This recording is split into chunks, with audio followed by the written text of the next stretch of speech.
ದೇಶದ ರಕ್ಷಣೆಗಾಗಿ ಹೋರಾಡುವುದು ಕೇವಲ ಯೋಧರಲ್ಲ, ಸೇನೆಯ ಶ್ವಾನಗಳು ಕೂಡ ಪ್ರಾಣದ ಹಂಗು ತೊರೆದು ಯುದ್ಧಭೂಮಿಯಲ್ಲಿ ಮುನ್ನುಗ್ಗುತ್ತವೆ ಎಂಬುದಕ್ಕೆ ಮತ್ತೊಂದು ಸಾಕ್ಷಿ ಸಿಕ್ಕಿದೆ.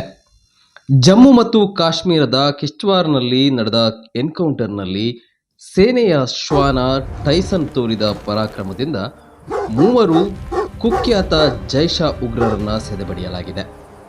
ಭಾರತೀಯ ಸೇನೆಯ 2ನೇ ಪ್ಯಾರಾ ವಿಭಾಗದಲ್ಲಿ ಸೇರಿದ ಜರ್ಮನ್ ಶೆಫರ್ಡ್ ತಳಿಯ ಶ್ವಾನವೇ ಟೈಸನ್.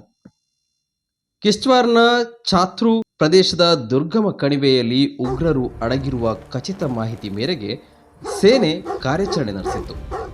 ಈ ವೇಳೆ ಉಗ್ರರ ಅಡಗುತಾಣದೊಳಗೆ ತೆವಳುತ್ತಾ ನುಗ್ಗಿದ ಟೈಸನ್ ಮೇಲೆ ಉಗ್ರರು ಗುಂಡಿನ ದಾಳಿ ನಡೆಸಿದ್ದಾರೆ. ಟೈಸನ್ ಕಾಲಿಗೆ ಗುಂಡೇಟು ಬಿದ್ದಿದೆ. ಆದರೂ ಲೆಕ್ಕಿಸದೆ ಮುನ್ನುಗ್ಗಿ ಉಗ್ರರು ಅವಿತು ಕುಳಿತಿದ್ದ ನಿಖರವಾದ ಸ್ಥಳವನ್ನು ಯೋಧರಿಗೆ ತೋರಿಸಿಕೊಟ್ಟಿದೆ. ಟೈಸನ್ ನೀಡಿದ ಸುಳಿವಿನ ಆಧಾರದ ಮೇಲೆ ಭದ್ರತಾ ಪಡೆಗಳು ದಾಳಿ ನಡೆಸಿ 3 ಉಗ್ರರನ್ನ ಹತ್ಯೆಗೈದಿವೆ.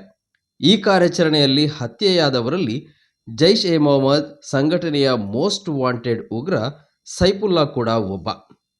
ಕಳೆದ 2 ವರ್ಷಗಳಿಂದ ಈ ಪ್ರಾಂತ್ಯದಲ್ಲಿ ಸಕ್ರಿಯವಾಗಿದ್ದ ಈತ ಸುಮಾರು 20 ಬಾರಿ ಭದ್ರತಾ ಪಡೆಗಳ ಕೈಯಿಂದ ತಪ್ಪಿಸಿಕೊಂಡಿದ್ದ. ಕೊನೆಗೂ ಟೈಸನ್ ಸಹಾಯದಿಂದ ಆತನ ಆಟಕ್ಕೆ ಅಂತ್ಯ ಹಾಡಲಾಗಿದೆ. ಸ್ಥಳದಿಂದ 2 AK-47 ರೈಫಲ್ ಮತ್ತು ಮದ್ದುಗುಂಡುಗಳನ್ನು ವಶಕ್ಕೆ ಪಡೆದುಕೊಳ್ಳಲಾಗಿದೆ.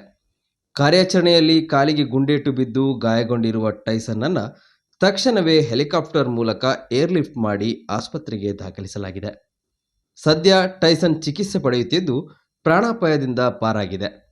ಅದರ ಆರೋಗ್ಯ ಸ್ಥಿರವಾಗಿದೆ ಎಂದು ಅಧಿಕಾರಿಗಳು ತಿಳಿಸಿದ್ದಾರೆ.